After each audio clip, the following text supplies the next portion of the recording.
call to order this regular meeting of the Carrabelle City Commission. It's Thursday, April the 4th, 2019, 6 p.m. We're at the Carrabelle City Hall.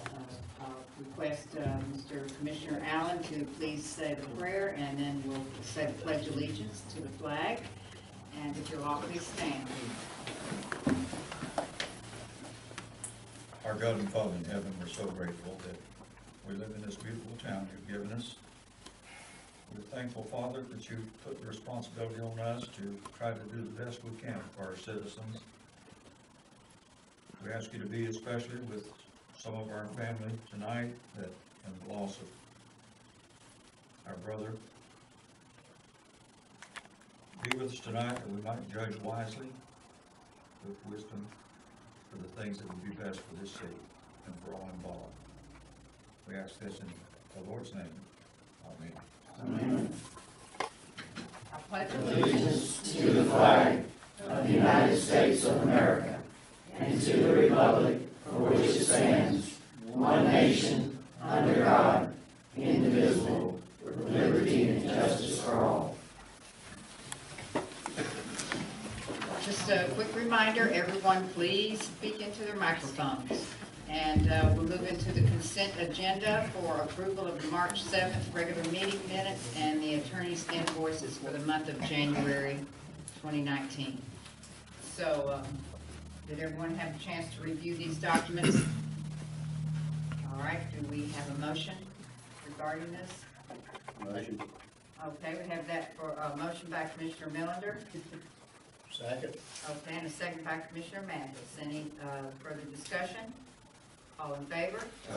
Any opposed? And that motion carries. Now we have public comment. Is there any public comment? Any public comment? Okay, Mr. Lewis Christie, if you'll just come up and say your name into the microphone. I'm Lewis Christie. I own a store here in town called Christie's Cottage Living on Marine Street. And first thing I wanted to do was to mention about our culture crawl that we had last month. And what a fantastic day it was. What a wonderful benefit as a store owner. We probably set a new record for that weekend in sales.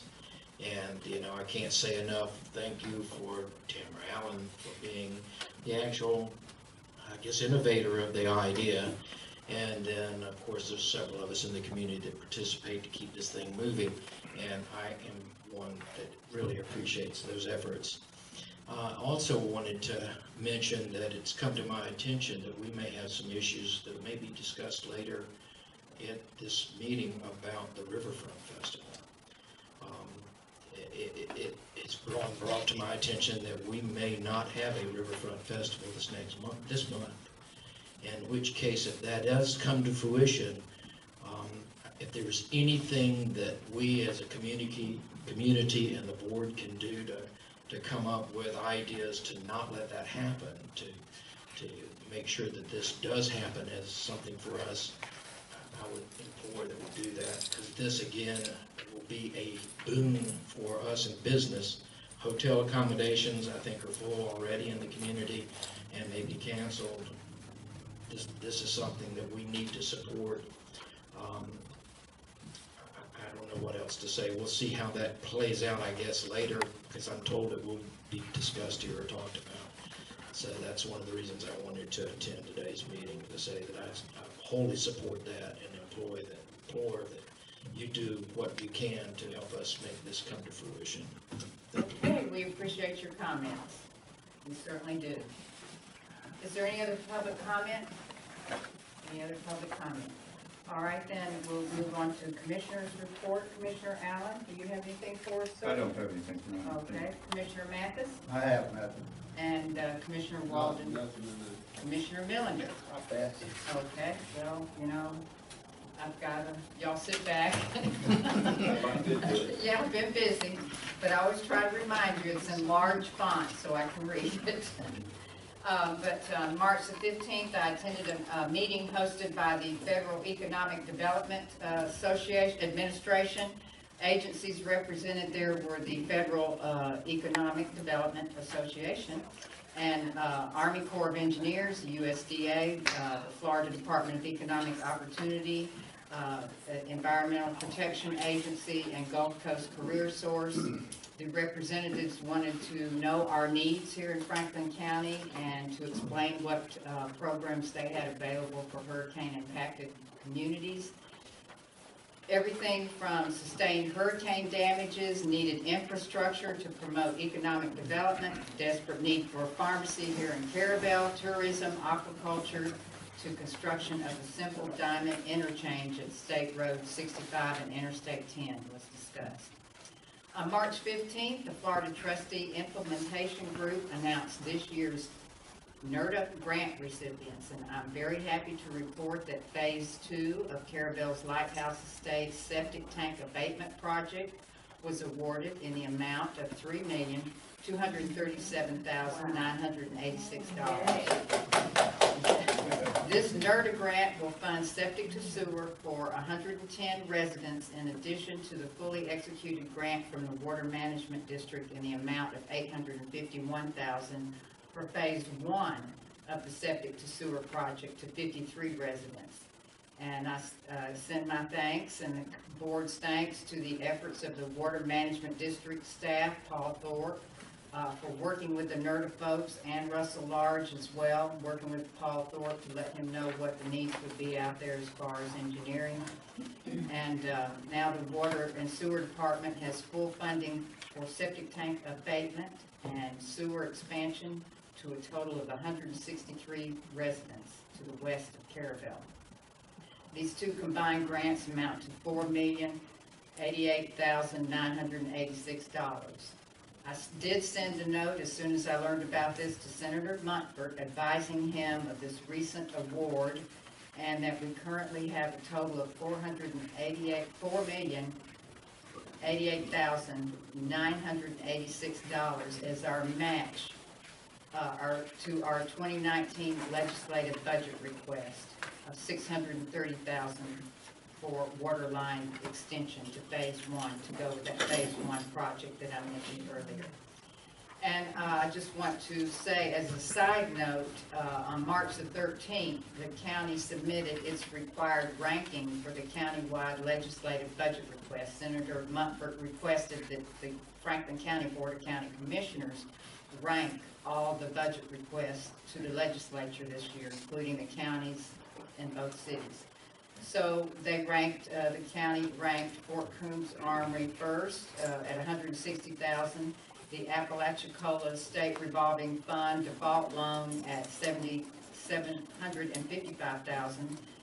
Carrabelle's Lighthouse Estate water expansion at $630,000. Number 4 was Apalachicola's drinking water improvements at $1,666,000, and number 5 was Apalachicola sewer improvement at $2,744,000. Way back in February of 2018, Courtney and I began working with the ARPC regional planner, Joe Crozier, seeking DEP funding for development of McKissick Beach Management Plan. Mr. Crozier contacted me recently on March 18th reporting that the DEP requested the city resubmit the grant application with a change in wording to include outside facilitators for conflict resolution and conceptual designs. Mr. Crozier reported the DEP folks say it's favorable that the grant will award in amount of $75,000. Courtney and I agreed to allow Mr. Crozier to resubmit the application, and if awarded, the ARPC staff will manage all the grant documents, deliverables, and required workshops. And I just want to advise everyone that we have been assured by Mr. Crozier that the finished product, the finished management plan will merely be a guiding document and not a regulatory document. Then on March 21st, Courtney, Keisha, and I met with Mr. Christopher Shear of McDowell Housing Partners of Miami. They recently purchased the defunct Jordan Bayou Preserve PUD subdivision located off Airport Road and in the city limits. Mr. Shear reviewed information regarding building permits, codes, flood zones, setbacks, as-built plans, in-place infrastructure, and ordinances. Their intention is to construct affordable single-family workforce housing. They are applying for a soft loan from the state designated for development of workforce housing. They're applying for SHIP funds and home loan programs. The loan program caveats include that housing must be operated as rental units for the first 15 years. McDowell Housing will serve as the property manager. The subdivision will have a clubhouse and possibly a pool. The units will range in size from 1,200 to 1,300 square feet. 10 units will rent for $586 monthly. 40 units will rent for $784 monthly, so that's a total of 50 units. Mr. Scheer was advised that Little Custom Homes had just signed a lease with the city for the industrial building. McDowell Housing plans to have construction underway late summer or early fall. They're still deciding on whether they'll be stick-built versus modular. And the entire subdivision will be built out at one time. There will be no spec housing. We discussed low-income housing versus affordable work housing, tax development qualifiers, and we were assured that no tax credits would be involved with this development.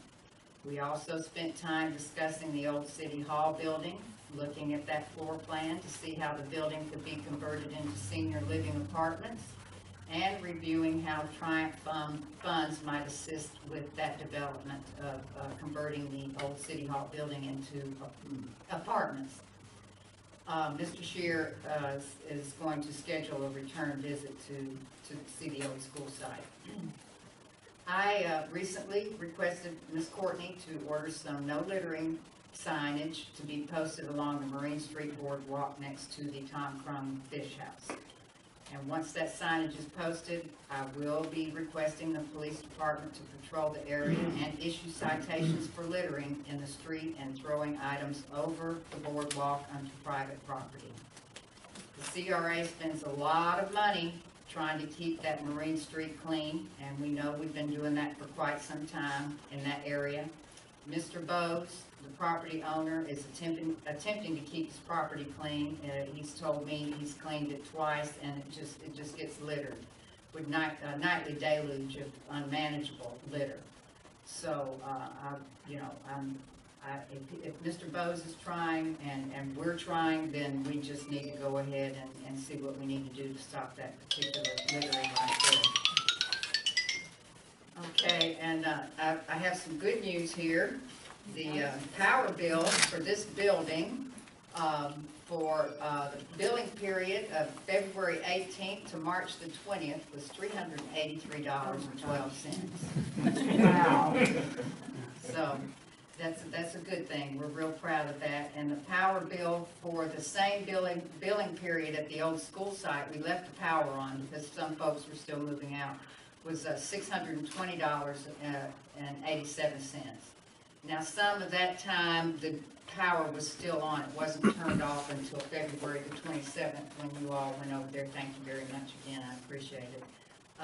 So the billing period started on February 18th, and the power wasn't cut off till the 27th when y'all went over there. So, I mean, that just shows you how much was being used, just not by Fathom, is that what you call it? Fathom electricity, modems and stuff that are on? Phantom. Phantom, what? Phantom. Phantom? Fathoms is a bar. That's where I'm going later. I still have more. Now, in October of 2018, and you all were here, we were awarded a $50,000 FERDAP grant for improvements to Tilly Miller Park. And we haven't started on that, so I asked Courtney to contact Fred Fox to secure a note of commitment so we can start working on that project. John Lee and Dustin attended the advanced maintenance of traffic training, and they're now certified. And the new online time clocks are up and running, and I've asked Courtney to report on that, how that's going for all the departments. And just to remind these board members, we have a CRA meeting at 1:30 on April the 16th. So that's it. Are there any questions? All right, then we'll move forward to, I believe it's the attorney's report.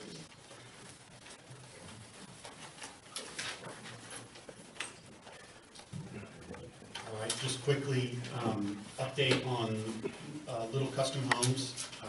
Today, arrangements were made for them to wire the initial deposit to us, the $12,000 that was required under the lease. They are set to take up possession on April 15th. The only remaining item that we'd be waiting on is the proof of insurance, and that we expect that shortly. Otherwise, everything's on track there. No word on any updates on the Grantham estate. As soon as I hear something, I'll of course bring it to the Commission's attention.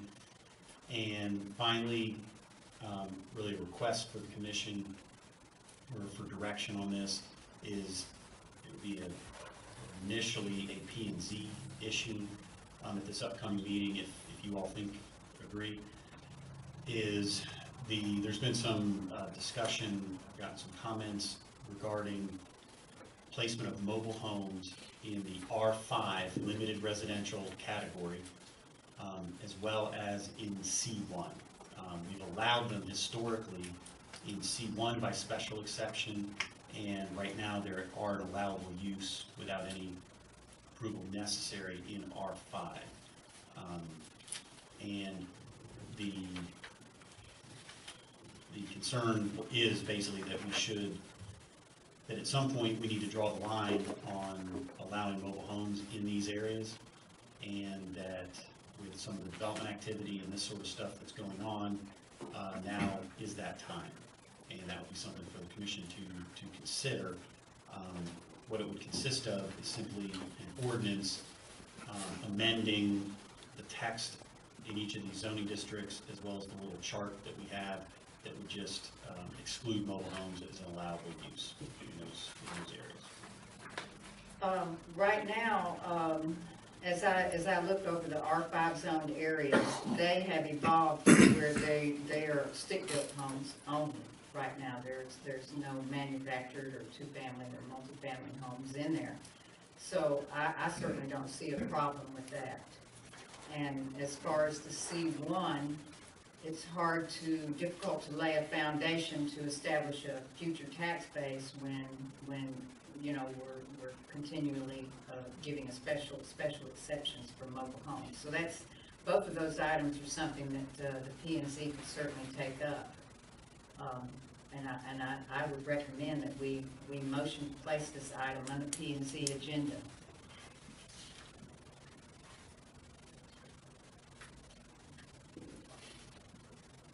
Is there any discussion? Do you all have questions for Mr. Hartman?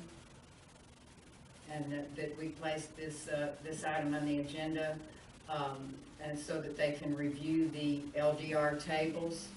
And I have a copy of one here regarding the R5 and C1 zoning, and make recommendations specifically as to removing mobile homes from this table that we have here. Need a motion on that? Well, if you feel so inclined. Well, I'm inclined, I'll make Okay. a motion. All right, well, very good. I'll second. Okay. Okay, we have that motion by Commissioner Allen, as worded, and second by Commissioner Millender. Is there any discussion? Any further discussion? Okay, all in favor? Aye. Any opposed? Okay, and then that motion carries. Thank you. Nothing further. Anything else? Do y'all have any other questions for Mr. Hartman? Okay, then Ms. Courtney. I'm going to ask that we table the water and sewer job that we had on the agenda under new business item 2. We only had 3 applicants for the job. Out of the 3 applicants, 2 of them did not show up for an interview, so that left us with 1. So I've discussed it with Charlie, and we think we want to just table that for a couple months and look at it again at a later time. Okay, do you all have any questions about this? I don't, I'll make a motion to, take, Is it on the agenda? Yes, it is. at that point. Okay, you wanna wait till we get to that and we'll table it? Okay, thank you. I did contact the forestry this month about a prescribed burn at Patton Park. And I had emailed with Joey Toronto, and he's put me in touch with Chuck Harris. But I did look back, and our last burn out there was February of 2015. We got an estimate to have it burned in 2017, it was $3,800. But I am gonna be in touch with Chuck Harris, I'm waiting to hear back from him. When I looked at it today, it really does be a burn. You can tell that it's been a year or so. Yeah, 2015, it's been several years. The hangar construction at the airport, they've been out there, they've got the apron poured, the asphalt on the aprons poured. I believe, and Tim can correct me, I believe they're probably about 90% done with the job. I think what they've got left are just minor painting issues. They've done most of the work out there. So we're looking forward to getting that finished soon. I still haven't heard anything from John Curtis with the summer camp regarding the pay request. I emailed him last week and he was gonna get back with me. But he had to take that to his superiors, so he's waiting to hear back from them. All of our FEMA claims are in and we're just waiting for reimbursement. It should be, they're going ahead and getting the money out, so they expect us to be seeing some money anytime. About $116,000 for this first reimbursement. As Brenda mentioned, the time clocks are up, they're working. Supervisors can pull them up off of our computers. We can see who's here and who's not, who's missed punches. So it's working very well, and I really like the software. Everybody seems to like it. Good. When y'all are in, have Miss Courtney or Miranda show that to you. It's interesting. I mean, it's actually, you can see on, real time, and then it also schedules their vacation. You can schedule their vacation if they let you know months ahead of time. You could go in there and schedule it for that month. Sick time, if I know someone's out sick, I go in there that day and put them in for sick, so Miranda's not having to go at the end of the week and figure out where everybody was. So we kind of are doing it on a day-to-day, putting it in as it happens. Yeah, that's Real right. time. I know. Very good. I said and looked at it with Miranda, and it's gonna make her job a lot more efficient than what it was in that respect. It makes it nice if I need to call somebody and I pull it up and can see whether they're not here today, but this one is. All right, and so everybody is using it, every single employee? Every single employee. Okay, all right, is using it. wonderful. Okay. I did not have it on my report, but do we want to talk about the Riverfront Festival? I was gonna bring it up under Ms. Tamara's report. I think that'd be good. That works. All right. That's all right? Okay, so that makes Ms. Tamara's report quite long. Anything else? Do you all have any questions for Ms. Courtney? Okay, Moving forward. then we'll move on to, Ms. Keisha, and she's got a report for us. As you all know, I was at flood training last week. As hard as it is to be gone for a week and come back, it was very enlightening. I've been waiting to go for the past year. We've been looking at our flood ordinance, and right now we're at a 10-year cumulative substantial damage. So basically, you can only renovate your building's value 50% of the building's value, not the land, but the buildings, over a 10-year period, which has put us a huge burden on the citizens of Carrabelle. I mean, basically, once you hit that 50% mark, you can either not do any more renovations or you have to elevate to meet base flood. In some cases, it's 9 feet. We have some pretty high flood zones around here and high base flood elevations. With that being said, I've been talking with the state floodplain manager's office and looking at the 10-year cumulative, and the 10-year is not mandatory. The city of Carrabelle was one of the first to submit their flood ordinance back in 2013. Actually, we passed ours. There's still the majority of the cities in the lower part of the state who haven't even passed the ordinance at all.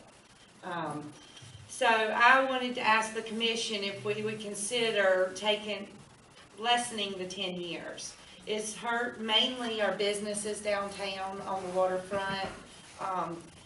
We didn't see any kind of, major flooding with Michael, and I know everybody said, you never see it flood until it comes, but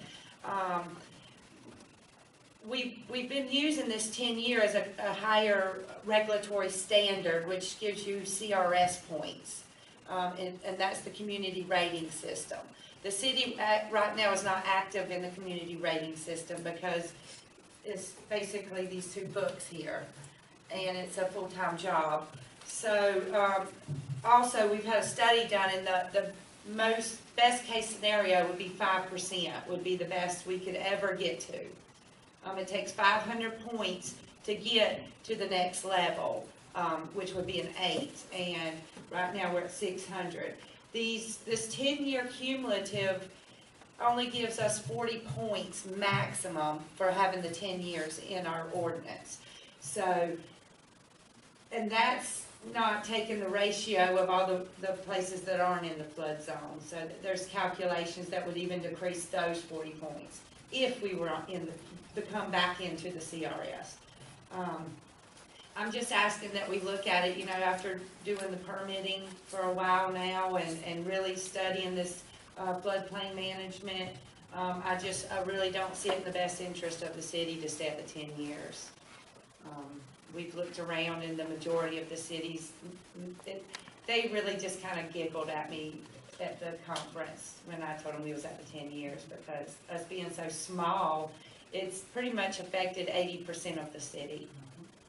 But I will say, now Keisha and I went in the very beginning back in 2012 and 13, we were going to these meetings at Anner, and they were saying that it was mandated. Both she and I were led to believe, and other folks in this county, we believed that it was mandated that you could only improve your property, a substantial improvement, if you're in the flood zone, Right. 50% of the building's value over a cumulative 10-year period.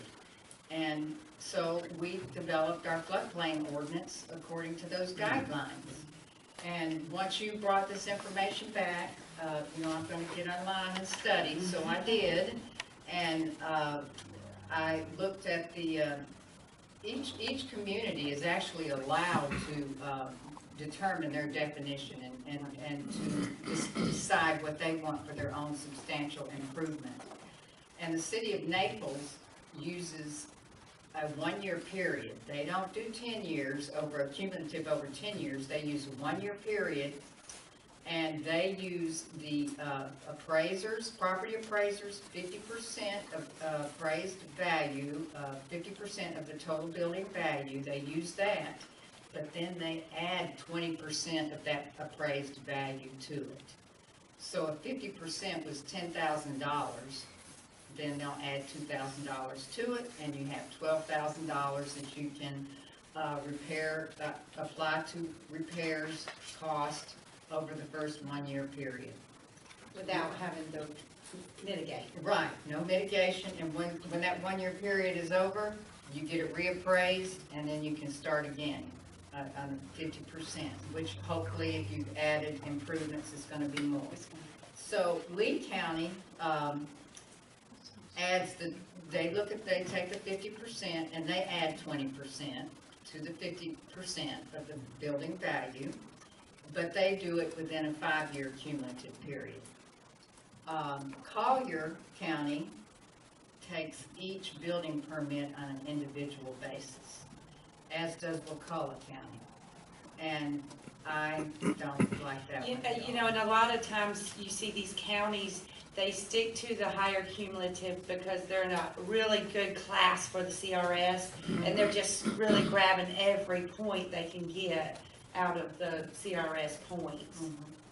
Now, Mr. Hartman, and I'm going to suggest to the board to amend the floodplain ordinance. But if we amend it, we can amend it again, or any other board in the future can amend it again. Is that correct? If it seems like it's not working. That's correct, and process we went through when we adopted it, a little different than normal ordinance process because we did send it off for review to the state. State floodplain manager's office. I think What I read. yeah, so we're always have that check on us as far as, even if we went ahead to try and make it a little more flexible, so we can do things like kitchen, fish house, ice house, all the different things. We still have to get it through the state. Okay. Well, I'm going to suggest to the commission that we motion to direct the attorney and move on this swiftly so that we can get things going for these folks that need to improve some of these blighted buildings. Have the attorney develop a draft ordinance for us at our May commission meeting, amending the floodplain ordinance by adding an additional 20% to the 50% of the appraised building value, and then allow that 70% be applied to the cost within a 1-year period, a cumulative 1-year period. And that's what I suggest. If y'all have some other ideas, or You know, to come back the next year and do another. well, again. if you want. Yeah, you know, I mean, if, because you- there's some places in town. Well, that yeah, certainly need basically, more your than- Oh, yes, 50% would start over the next year, and a building permit's good for a year. Mhm. So as long as you got that one building permit, it's good for a year. So yes, they can do their improvements over a year, if it took them 2 years or whatever, however long the building permit is good. But they could do those improvements over 1 year, get it reappraised, and come back for another building permit with another, higher total 70% value. And That's just what you do in that year would increase the. would increase Yes, the sir. value Yes, of the sir. So you building. have- So the next year, you'd have more than 12,000 to spend if you did your full amount. That makes a lot of sense. Also, I just take note too that anytime, any fire, windstorm, hurricane, if you're more than 50% in one occurrence, you have to go up. So anytime you're over 50% in one time, you're gonna have to mitigate, your building. But if you're just piecemealing, you're replacing your air conditioner, your roof, just a little at a time, then that's where your cumulative starts building up. But something like this would allow Mr. Bowes at the old fish house there to really move along, the Georgian Hotel to move forward at a faster pace, at White Kitchen, any of those blighted properties along Marine Street, or any of the homeowners that are in this particular area. Now this is just for the city limits. This does not apply to the county. And hopefully the county will take a strong look at it and amend their floodplain ordinance as well to help the citizens of Franklin County. So, do we want to entertain a motion and get moving on this thing, or? I'm listening to you. I think you did good. I did some research and some follow-up with several other communities along the coast. And they were a little bit hesitant to do anything like a year because, like they were saying, you virtually don't have one then because your building permits are good for a year. So actually all you're doing is you're getting a building permit for a year, and then you're coming back in, you're eligible then to go for another building permit. Some of them are doing 2 and 5, like I think Keisha had mentioned. But I support it, and I've supported before I was elected to this office, and still, that if we can assist, particularly those instances to where I feel, and you named some of them, that they're really not affected by the normal floods and hurricanes we get.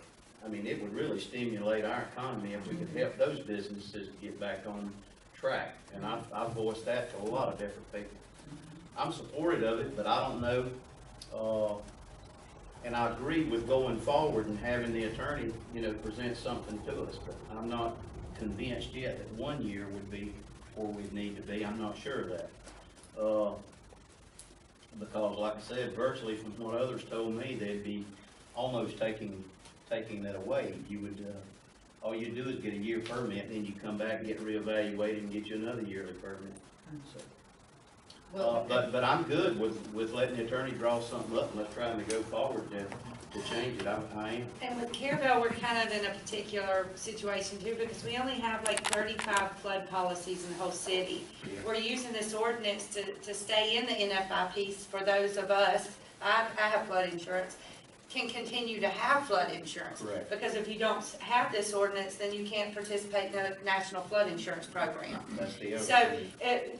those 35 policies, the whole city has to comply with the National Flood Insurance Program, which is a good thing, Yeah. for those of us that do choose to have it.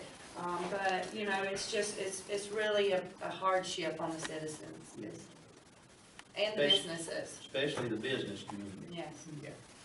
well, I'd like, I want to move forward with it, and I'd like to see the blighted property owners have the opportunity to move forward and repair their properties as swiftly as possible. And, the 1 year, that would allow them to, That would open the door for them just to go. Well, I mean, and, when you think 1 year, essentially one permit, but that's if you're building a new building. But if you're pulling a roofing permit, that's 3 weeks is closed. So then you pull, a window, replacing windows, that's a couple weeks and it's When you closed. finish that. Right, so it's not You have necessarily completed open for a year. But if you've completed, it's like if you get a 1 year building permit to build a house, once you build that house, if you build it hypothetically in a month, it's closed when It's you're done. closed, right, when you get final Same thing, inspection. that's correct, it's closed. So what do we want to tell the attorney to do? If he's going to, do you have comments, sir? I can draft it up. Obviously, you all can give me direction on exactly what timelines and timeframes. I can just put some in there and I'll highlight them so you know what I've changed and what you guys can just change numbers on. And as the certified floodplain manager for the city, a year sounds more than reasonable to me. I just, That's I what I think say, you could get a lot It done. is, it's opening the door wide open, and I don't know how that would affect those other things that I don't fully understand yet. I've read through this thing this week and And talked to, it's a lot. and talked to a lot of other people, and I haven't absorbed probably 1/10 of it, but I did go through some of it this week and do some research. But, I mean, it opens the doors, we want to be very careful, but I do want to expedite, as the mayor has said, expedite and help these folks that are in these areas that we can and move along to stimulate our economy in Carrabelle. And if I could just add one more thing too, talk Commissioner Millender, on top of that is, we require anything over $2,500 to file a notice of commencement. So the property appraiser is aware of these values going into these properties, so. But it also affects the, as the clerk stated, it affects your flood insurance to some degree. Not necessarily directly, but indirectly it does. So, yeah, it does, so we gotta look at that. From Well, the best I could read and what I could get out of it. do we want to have a first reading next of month? Because if we do, we need to make a decision now to direct the attorney. Are we going to just have the attorney prepare something and we'll review it again next month? Well, I guess if somebody wants to make a motion along the lines and then we Yeah, can but vote. I I make a think motion that we do go have it drafted for the 1 year. There you go. Okay, all right, okay, very good. All right, so we have a motion by Commissioner Allen for the, as I said, add an additional 20% to the 50% value for cumulative of 1 year. And then we have that second by Commissioner Mathis. And is there any further discussion? Any further discussion? Okay, all in favor? Aye. Any opposed? Okay, then that motion carries. All right, then Ms. Keisha, did you have anything else for us? No, I think that was all there. All right.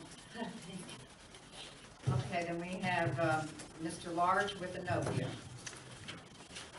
Okay, the Avenue B project is progressing. All underground work is complete at this point, so the contractor is now compacting base. We'll be scheduling a proof rolling with him in about 2 weeks. The Keogh's Addition project is underway. Final completion of that project is still scheduled for 28 June. On the City Hall project, we still have 2 remaining punch list items. I can tell you that the contractor provided the pipe video. We reviewed that and found that installation to be acceptable. The outstanding items include an updated as-built survey and executing the guarantee agreement on workmanship of the asphalt. We are still holding 50% of the retainage amount on that project. Yes, sir. Just want to look at Courtney and ask a question. I know there's still a few little items going on here in the building. Do you need to address those, or have you addressed those? I think Russell knows about it. Yes, there's one is some cracks in the sheetrock here in these chambers, and that has been repaired. Courtney has an electrical issue in her office that is yet to be repaired. We have notified the contractor about that. Soundproofing. Yeah, and the soundproofing, That's which not- is really separate. That's a something separate. That's a separate issue. Right, but we are addressing those matters. Okay, thank you, Russ. Lighthouse Estates, the design of the low-pressure sewer system is complete. What that means is we have determined the pipe sizes, the valve locations, and we did design the Phase 1 project in anticipation of Phase 2 being awarded. So in other words, the Phase 2 project will be piped through the Phase 1 project, so we sized Phase 1 to accommodate Phase 2. That design work is done. So right now, we're developing the construction plans and the permit applications. On the companion water project, we'll monitor the legislature's approval. And also, we are working on the submission of the preliminary engineering report to rural development for Phase 1 and 2 water. On the raw water filter for wells 3 and 4, we're finalizing those construction plans, and I think we'll be ready to submit for the approval through DEP next week. And on the brine disposal system, we're preparing the plans and permit application for DEP there as well. I can tell you, in talking with DEP, that this type of application has never been done in this part of Florida. So Carrabelle will be the first one in this part of Florida. DEP is a little bit excited about receiving this application. So we'll be submitting that in the coming weeks also. Not on your list is the Lanark East lift station renovation. We're up in Charlie with some plans for some minor renovations on that lift station. And I'll be happy to answer any questions you may have. Just for me, just back on Avenue B, do you expect completion on that at what point? May 15th, final completion. May 15th. Yes. Thank you. All right, do you all have any other questions for Mr. Large? All right. well, Thank you. Thank you very much, sir. All right, so then we'll move on to the Waterfronts Partnership.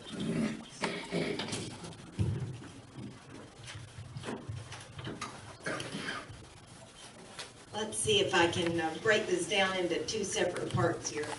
Let me go through my report to you all. There were just really 3 things that I wanted to tell you on my report. One of them is to remind everyone that we are doing a Carrabelle River cleanup this Saturday morning at 8:30. Starting at 8:30 down at the Marine Street Fishing Pavilion. We'll be encouraging everybody to come out and help us clean up. We have an extraordinary amount of debris along the river throughout Carrabelle because of the hurricane. And a lot of it hasn't been cleaned up, and not to mention the normal throwing things into the water and over the edge. So if any of you can come up and help us, and if you aren't up to going around picking up bags of trash, you can help me sign people up and give out maps and all the things that we do for that. So it's between 8:30 and 11:30. And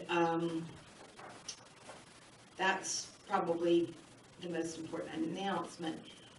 One of the things that I'm doing is reviewing this year's cycle of grants from the State Division of Historic Resources. That's what we have been renovating the old City Hall with, and we're, as you know, we're in our 5th stage. That's actually, work has started, praise the Lord. And we're looking at two or three possibilities, but I was trying to find a funding source within the state for the elevator, that they're requiring us to have an elevator, but it's not an allowable cost in historic preservation because it historically did not have an elevator, which is, I think they call that a catch-22, I'm not sure, but they're making us get one, and it only costs about $75,000, but they won't help us pay for any of it. So we're continuing to look at alternatives and ways to fund that, and I'm about ready to start a GoFundMe account and just see if we can raise dollars from kids. And then the other thing is that the lighthouse is, and they'll be here next month to talk about that, but the Lighthouse Board has voted to recommend the city that we go after a special category grant to try to acquire the original Keeper's House that's located down, Bonnie Ball lives in it. It was moved from the property. The Coast Guard sold it to some people, and they moved it about 4 miles down the road. And it's still there. It's in pretty bad disrepair. And it's to the point where if something's not done to it shortly, it's going to just fall apart. So it would be an excellent candidate for a special category grant where we would be able to acquire it and make a plan for what to do with it. That would be one phase, and then the next year probably to actually move it. And looking at money for match, it does require a match. And they're looking at two possible things. There's certain aspects of maintaining the lighthouse that there is a fund for that that's already been established at the lighthouse. And the other thing is the Florida Lighthouse Association has helped us with matching grants before, so we're exploring all of those things. They are exploring all those things, and I'm helping them. So that's for that. And I want to just say, and I appreciate Mr. Christie's comments, it's because of sponsorship of he and several other businesses in town and other folks that had really gone out and put out there to help us have a culture crawl this year. But it was the best day ever for a restaurant in town that has been here 10 years. So that alone, I thought, was a pretty remarkable statement. And I know that Mr. Christie is one of several businesses in town that had an excellent day that day. So, plus, I don't know if you were there, I don't know if you saw everybody. The weather was great, everybody had a good time, and we had twice as many people participate in Take the Little Map and go around.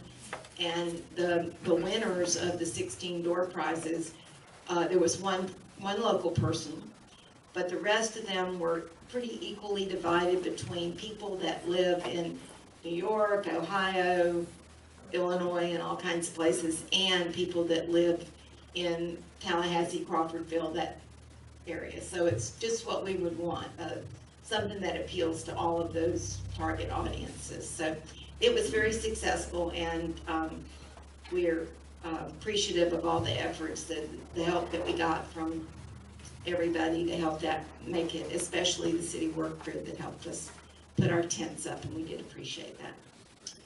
So that's the number one thing. Okay, part two. My Mr. Allen, Steve Allen, is out of town. He is on his work has sent him to Washington this week. Or New York, I forget which one. He's not here, so I'm going to, by default, get to be the person to talk about the Riverfront Festival. Here's the circumstances. We started promoting this year's festival last summer, like we normally do, put it on the website and so forth. By this time last year, we had 80 vendors signed up, in addition to all the nonprofits and the churches and the things that happen. This year, at that same date, we had 8 vendors signed up. At that point, when we realized that, Steve talked to the mayor, they went and talked to the TDC, and John Solomon helped us with a special blast out to a whole bunch of other vendors that he has access to and mailing addresses for and so forth. And that happened a little over a week ago, and as a result of that blast, we got 2 more. So we now have 10 vendors. Quite honestly, there is money, there is money left over from last year that we used to hire bands and to do PR. But with the matching for the TDC, you have to match the PR with money. You have to have money to do PR to match to get the PR money. So the Riverfront Festival was, we applied for a 3-year festival, which is what a 3-day festival. The first thing that happened was the car show pulled out. And I understand, and I don't know this personally, but I understand it's because a lot of people's cars in the Panama City Club were damaged or destroyed during the hurricane. So we began researching in some of our people that go to a lot of these festivals, and they're saying that a great number of the local 3-state area vendors, which is where we get most of our vendors from, that a lot of them are not going to festivals because their products, their vehicles, their houses, their lives were disrupted by the hurricane. So so it's a real predicament because it's the vendors' fees that they pay to come in that gives us the money to run the festival. So right now, we've got 10 vendors, and we have most of what we have on Avenue B, which are the nonprofit state agency and those kind of things. And when you spread that out down Marine Street, it doesn't make it from all the way down to the pavilion. All the way down that where the pavilion, the stage traditionally is, and all the way up here. Plus, it's extremely limited as far as what kind of PR can be done to bring people here. So it's a kind of a cyclical chicken or the egg kind of thing. And if everybody we knew could get one vendor who would pay the fee, and we even thought about reducing the fee for people that lived in the hurricane area. But if your trailer full of stuff is destroyed in the hurricane, or your car, your vehicle, or whatever, there's not a lot of options going on there. And so at this point, from just a practical point of view, it's the discussion of, is it better to disappoint a lot of people that would come for it, and they get here and they say, well, this isn't a festival. There's no arts and crafts. There's not a lot of music, because we pay for the music with that money. So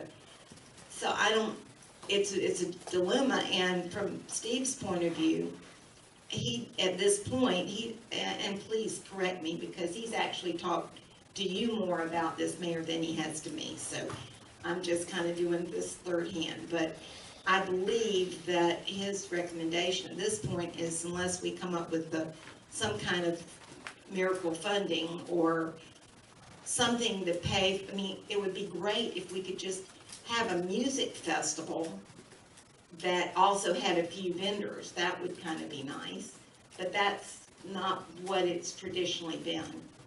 So, and we've already, we have a major band, Tom Mason, and the Buccaneers that everybody seems so fond of has already agreed to come, and then there's a lot of other things that have already, they've already agreed to it, but we're at the point right now, we don't have the money to pay them. So, we don't have any deep pockets. I mean, we have, I think, I may be right, there's like $4,000 to $5,000 in the account. Do you have any idea? I think there's like $4,000 or $5,000 in that bank account. But that's what we always go out and get the match with, use it for PR. So, and we do extensive PR all over the place to try to make, and it was, the crime of it all is that last year was literally on all counts the best year ever in all these years. So at this point in time, unless and I appreciate Mr. Christie's offer to help, if we can pull some miracle out between the city, the TDC, and the chamber and us, I mean, we'd be glad to do it. But I can't figure out where that's gonna happen. Well, I can only tell you on the TDC side, from my experience there, that it's first of all, number one, it's unfortunate that Steve isn't here to make this announcement himself. It is being that truly. He's the organizer and the manager of the Carrabelle Riverfront Festival, and now we're only 3 weeks out, and we're trying to maybe think about it on the spur of the moment here in the middle of a meeting, how to put it together, and we're not festival managers here per se. I mean, none of us have done that. I did it for the fly-in, but we had professional help Well, that and was hired. And the TDC board, you know, is not going to grant money to a non-501c3 or any they have to be a 501, a designated 501. And we did have a motion for that last year for Mr. Steve to get the Riverfront Festival designated as a 501, and I don't believe that's happened yet. it is eligible under the way the TDC is organizing its funding right now. We got that larger amount for the Through bigger the city festival of through the Carrabelle. TDC, through the city of Carrabelle. That's right. Okay, so you could, so you'd have to go to the TDC and ask for some kind of a special grant, I guess, on the spur of the moment. Well, and those conversations have been, this is not the first time we've thought about all this. We've been working on this for over a month since we found out things were, they just weren't materializing. And our efforts to call and follow up with people just, I'd love to help you out, but I can't come. We don't have whatever it takes, so. And I understand already, Steve told me, I think it was yesterday or the day before, that he's canceled the Tom Mason band because it was getting so late that they needed to, go ahead and do their schedule. Replace these spring weekends are Right, I valuable to understand. them. So, I honestly don't know what to say. Steve said for me to tell all the commissioners when he returns from his trip next week, he'll be glad to talk with all of you. John Solomon and I talked with him for 2 hours trying to make, and this was 2 weeks ago, trying to offer different ways of support, different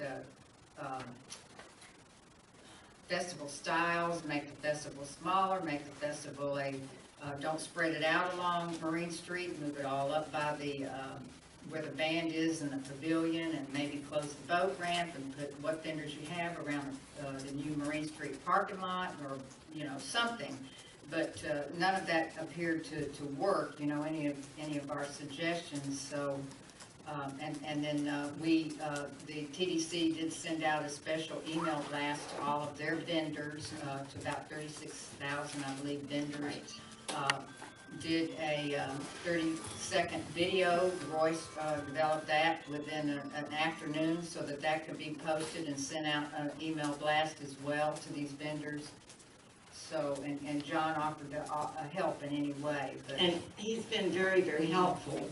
and But Royce all has of too. those things, Royce and John and all those things, glean 2 new vendors to make it a round total of 10.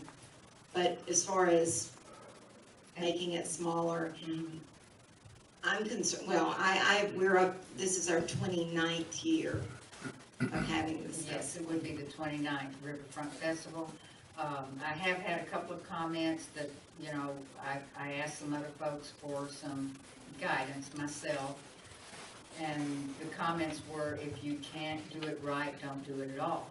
But then John Solomon suggested to have a smaller festival. John has even suggested that Steve organize the Riverfront Festival this year at a later time in the year, maybe in October or something, so you would still have the festival, it would still be the 29th, and you know, you could continue with the 30th next year. Then we also got word that one of the festivals in Tallahassee moved to our date. Yes, I informed him of that. The Lemoyne Chain of Parks Festival is usually in July, and they moved to April the 27th and 28th. And we were already in competition with the Thomasville Rose Festival. It's always the same weekend, but that's never been a problem for us. So I am,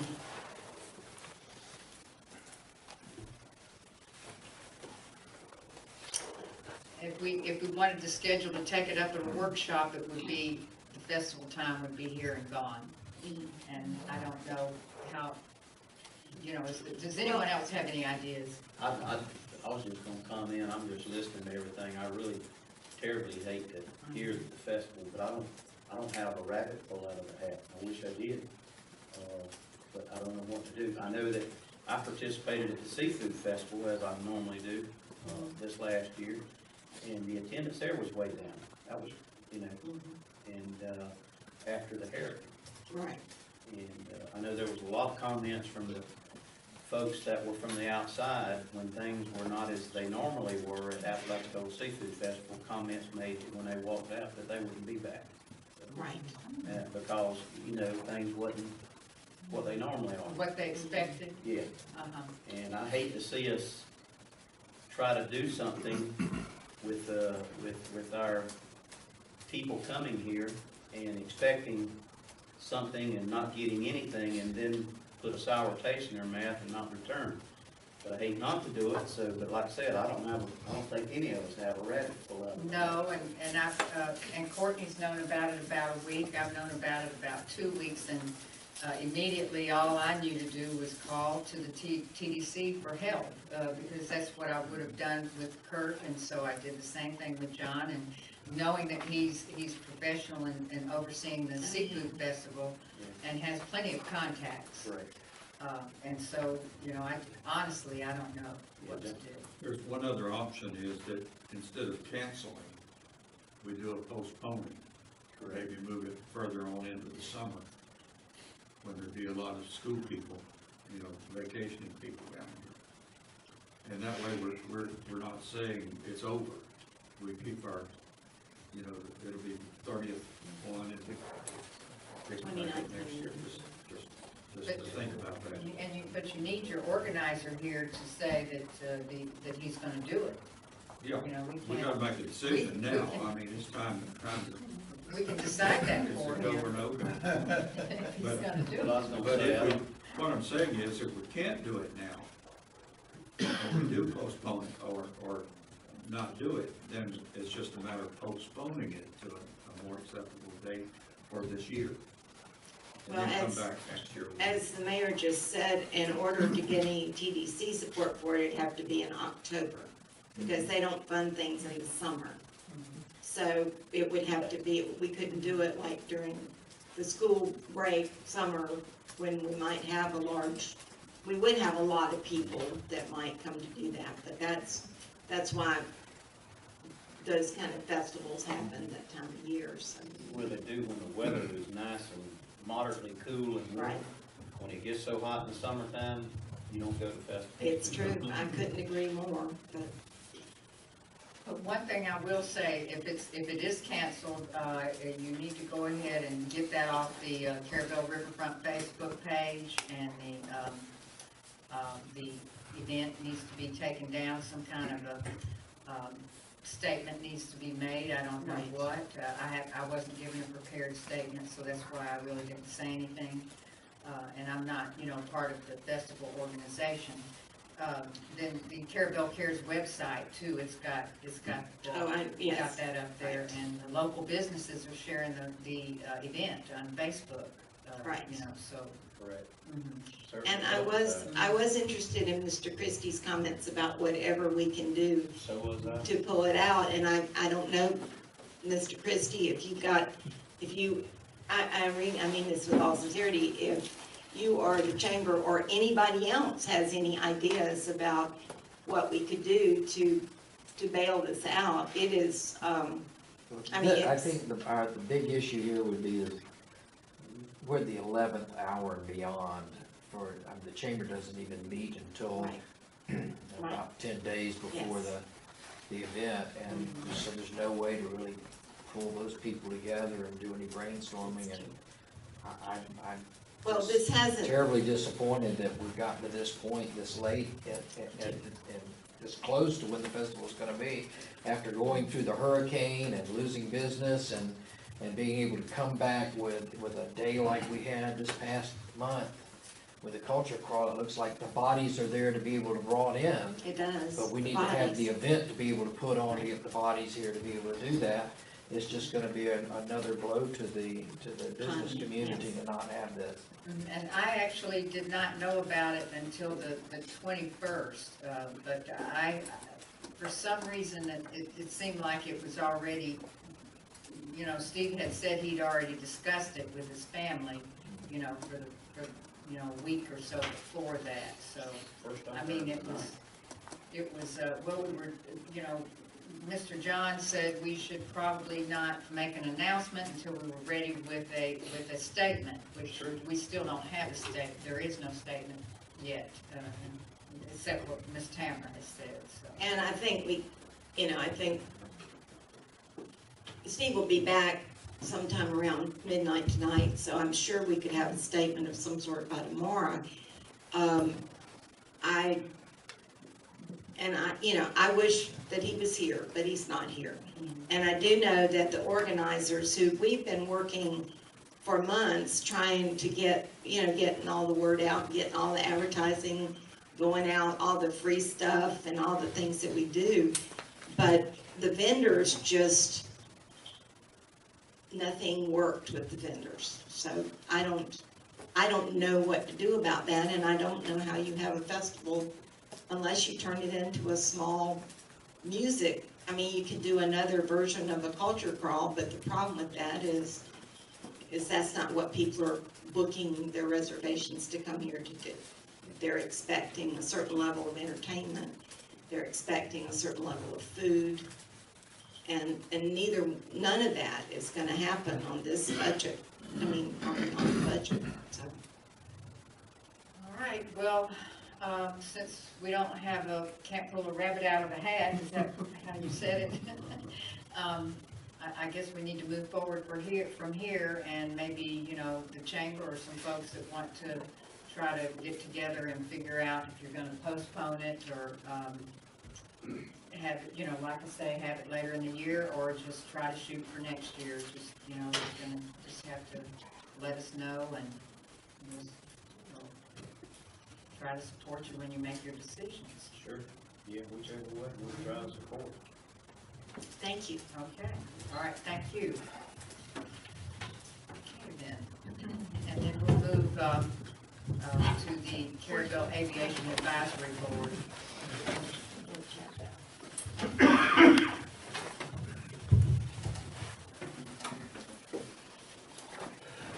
Good evening, everybody. Good evening. Just going over the notes that I sent you. The first one, the fence project, I said that it was to be submitted sometime next week, but they submitted it today. And the other thing was the Triumph pre-app fund was sent to the city today. You got that? The other thing was the pavement specs. I hadn't got a chance to talk to Courtney about that, but Kinley Horn said they had sent the technical specs. Did you receive those, Courtney, for the pavement? No. No, okay. I'll talk with them tomorrow. Okay, Gus. Any questions? Do you have a rabbit in the hat? I do not have a rabbit came out in a hurry. Yeah. Anything? Thank you.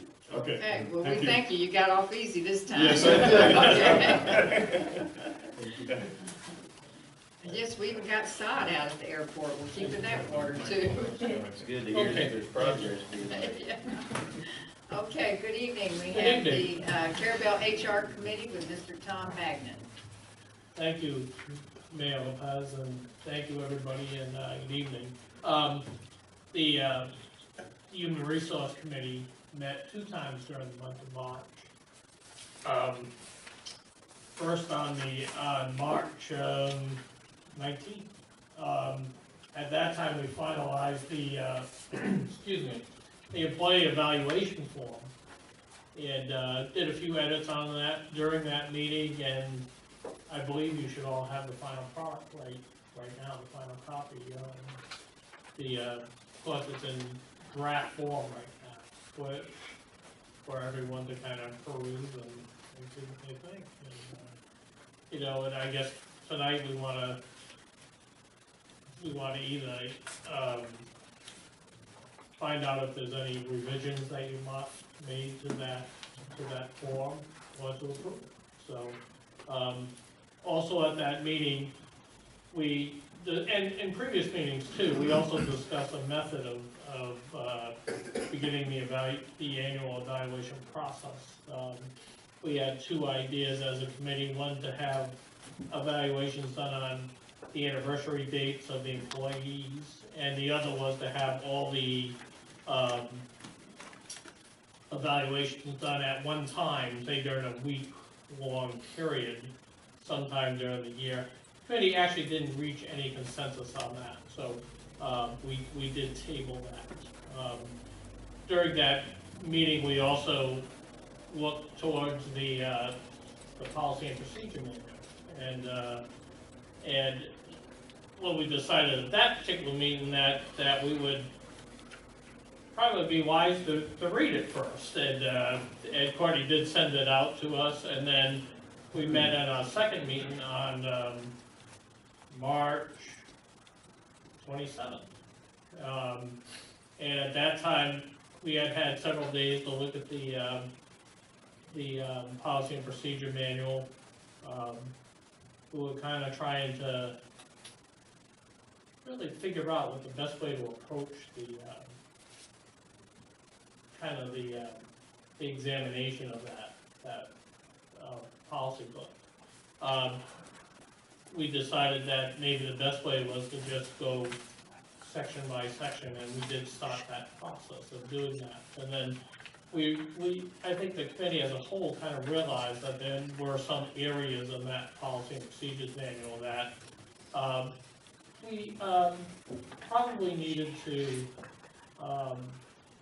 have some guidance on. And one of the ideas was to ask if it would be possible to have a lawyer look at a lawyer that knew about human resources, and if that was a possibility. And we didn't actually make any recommendation about that. We were just kind of thinking that over, and I think that's where we're at with that right now. Some kind of, I'm searching for the word there. What kind of lawyer did we need? A labor lawyer, thank you, Sophie. And so that proposal was on on the table. That thought was on the table. We didn't really make a recommendation about that. We were just kind of thinking that that might be a good thing to do. Courtney also is gonna take a look at the policy and procedure manual. We were wondering, just how much of that policy and procedure manual, which was revised last in 2016, is actually being applied. What things are being followed, and are there any things that are not being followed in that manual? So Courtney was gonna give a report on that at our next meeting. We also took a look at Chief Hunting's police department manual and determined that that's a very unique document, a unique manual that really applies to law enforcement officers and doesn't apply to the whole county. But also wanted the chief to take a look at both of those manuals and see if there was any conflict between the two. And so that's about where we ended up at the end of our last meeting, with a couple of reports at our next scheduled meeting on April 10th. And that's where we're at. All right, and so we're gonna kind of discuss this evaluation form here in just a minute. You have presented it to us for review and approval, is that correct, sir? Yes.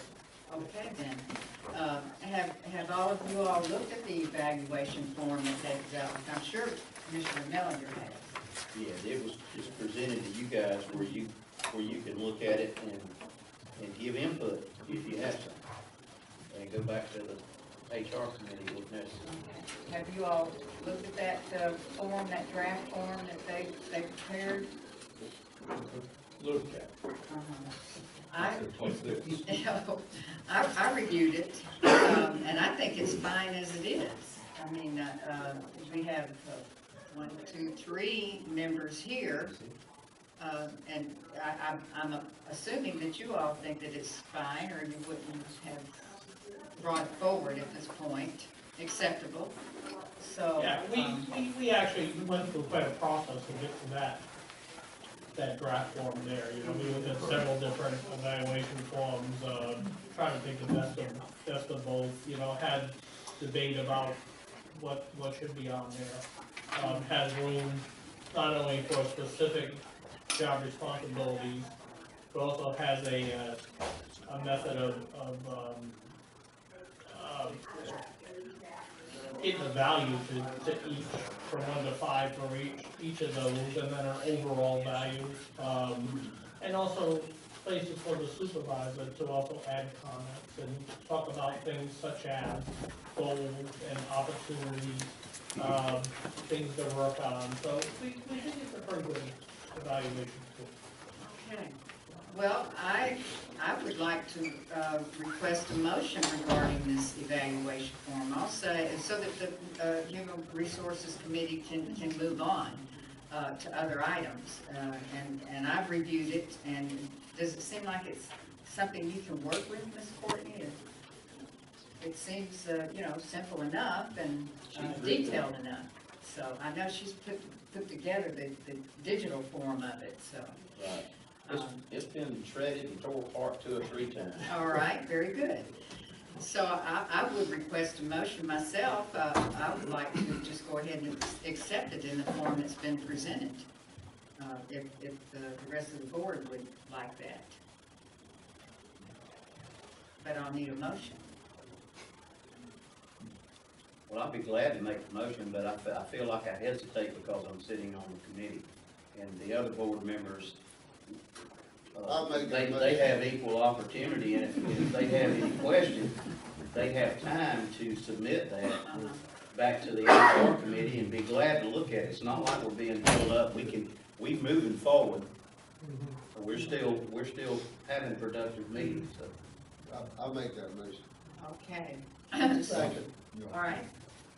Okay, so we have a motion by Commissioner Walden to accept the evaluation form as presented, and a second by Commissioner Mathis.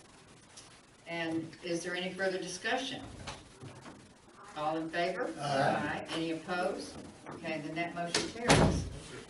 So, as I'm listening to you speak, Mr. Magnan, and I'm reading on your form here, on your report, that y'all have, you know, gone back and forth a little bit about whether to have evaluations done on the employee's hire date, at their anniversary of their hire date, so, or either versus all the employees getting their evaluation done over a 1 week or 2 week period at the same time each year.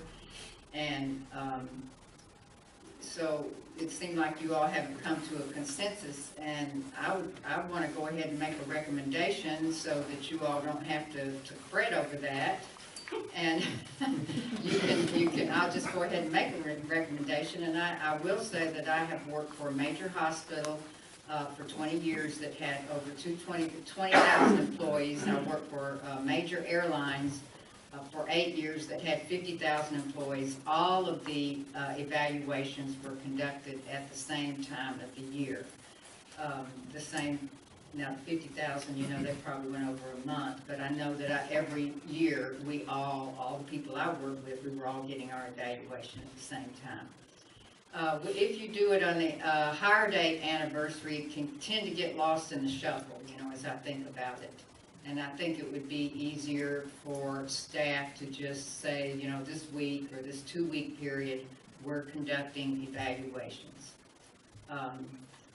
So, and I would actually like to see the evaluations done somewhere in May or June. June may be too late, so that they could be done and prepared for budgets in the event that we were going to consider pay raises. We would have recent evaluations that we could refer back to. So that's my opinion about it. And I would again request a motion that we go ahead and have the administrative and supervisory staff conduct evaluations. Now they have to conduct evaluation immediately following your probation period. And then after that, let them fall into the annual period, department-wide evaluations during a 1 week period. I don't know, do you all need 1 week or 2 weeks to do evaluations? Did you have a comment? Yeah, I was just gonna add, or say to the mayor, that her suggestion, I think, is really good in the way she presented, but remember, when we create something, it's gonna become policy. Mm-hmm. And that is what we're working on now. So whatever is decided, annual, whatever, will be part of what we're working on now in policy. Mm-hmm. Probationary ratings, annual ratings, those kind of things. Mm-hmm. Just a reminder. Yes, I understand. I think it should be done in a week. A week? So that's what I would suggest, that they do their probation evaluations immediately after probation, and then even if the person got off probation in February or March, they still fall into that annual May. I'd suggest May. They can be done and ready for budget season. And so that's what I'm requesting, a motion for that, so that they can do their annual evaluation. That makes sense. I'll make the motion that we do that. Okay. All right, so we have a motion by Commissioner Allen to conduct annual evaluations in May, department-wide, for all of the employees over a 1 week period. And do we have a second? A second. Okay, thank you, Mr. Mathis. Commissioner Mathis. Do we have any discussion? The only discussion I would have is if it doesn't go back to the HR committee and we make the decision now to go forward, we're setting or establishing something that would be created in policy, which is what we're working on now. And in my opinion, it doesn't give the members of the HR committee, which are all city employees, the opportunity to address the timeliness of your recommendation. timely meaning in May. You know, the motion is for do them annually in May. I don't know if that's gonna be the prime time or not for the employees, maybe it is.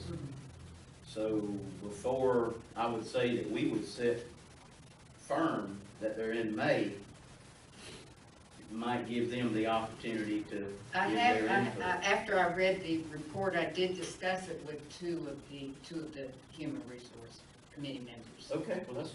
I did, I sure did. Yeah. So, and they felt like May would be, good. Actually, that was suggested, it was suggested to do it before budget season so that it would be prepared in the event that raises were gonna be considered. Okay, that's fine, I just making a suggestion. It is good. To include the employees. Yes. It's good. So we have that discussion and comment by Commissioner Millender. Is there any other discussion and comment? Are we ready to vote then? All in favor? Aye. Aye. And any opposed? Okay, and then that motion carries. Then I have one, see, Mr. Magnan, you're getting the airport routine tonight. No, he's over there. Okay, I've got one more item, because on your second meeting, you all discussed about, you kicked around, hiring a professional, HR firm or, attorney, labor attorney, as Commissioner Millender said. And y'all know I brought this up to you last year to advertise requests for proposals for an HR professional to come in and help us.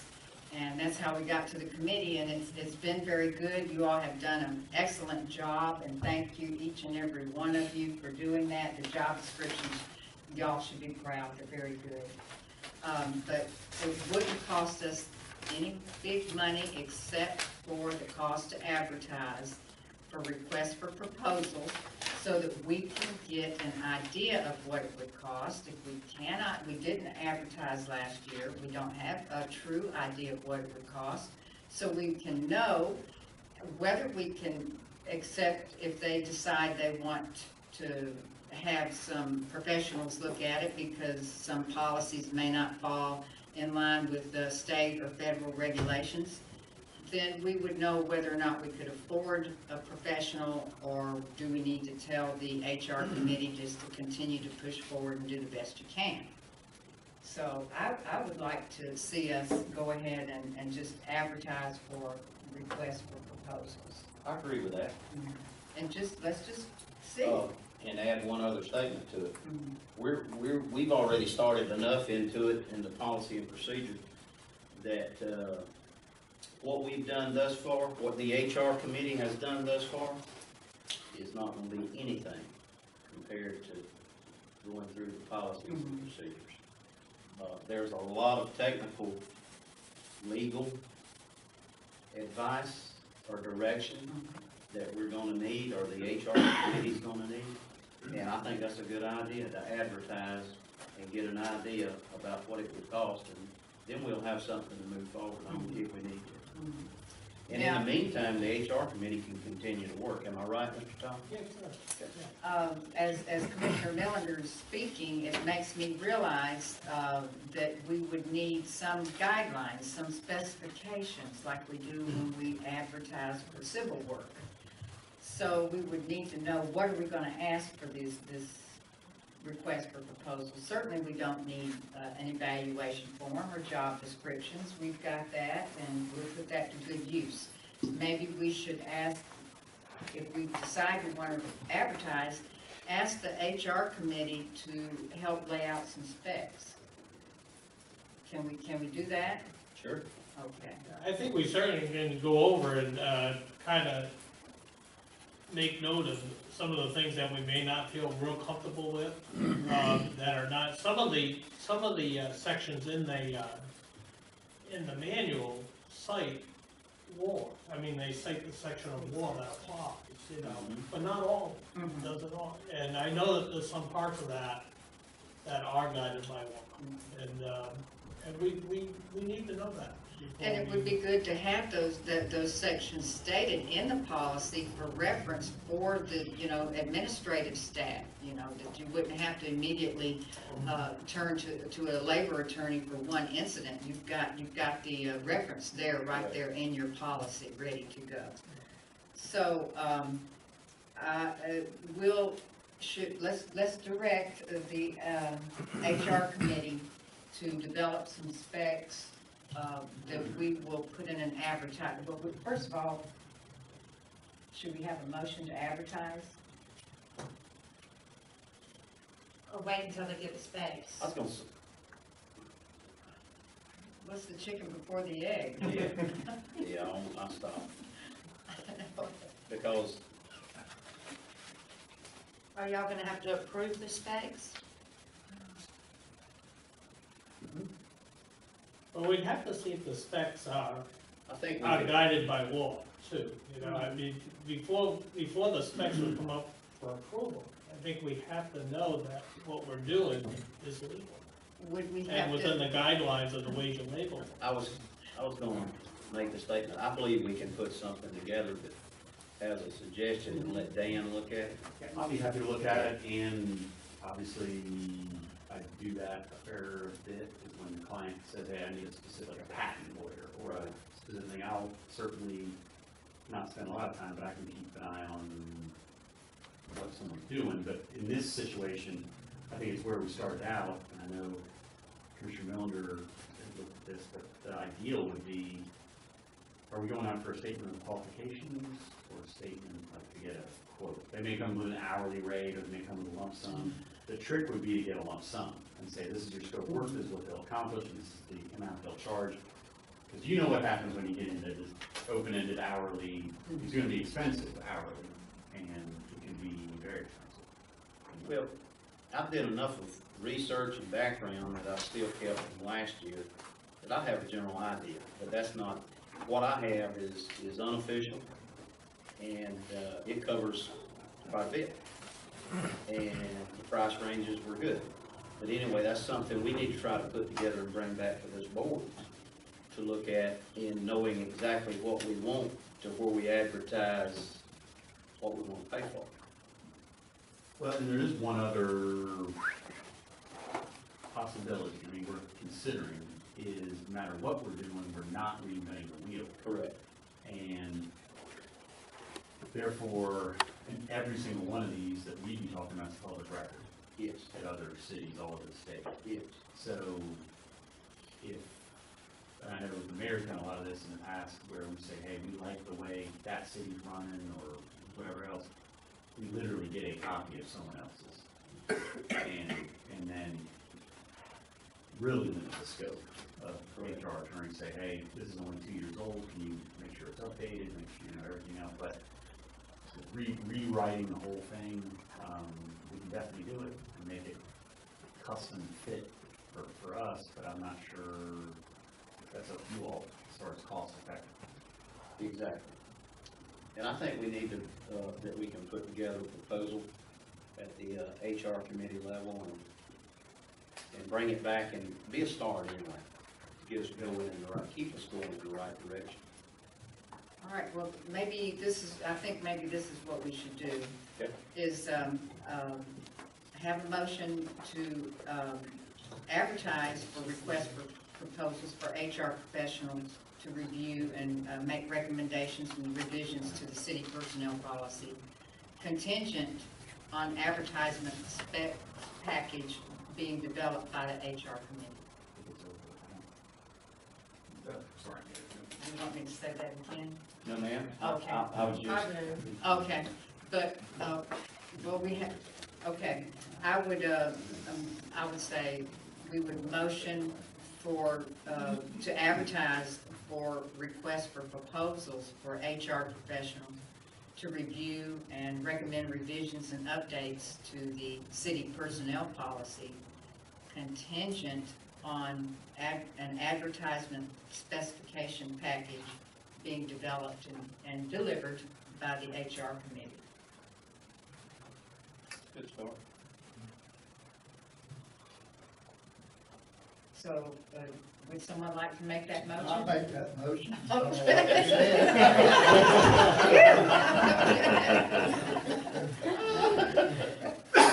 It sounded good, I'll second it.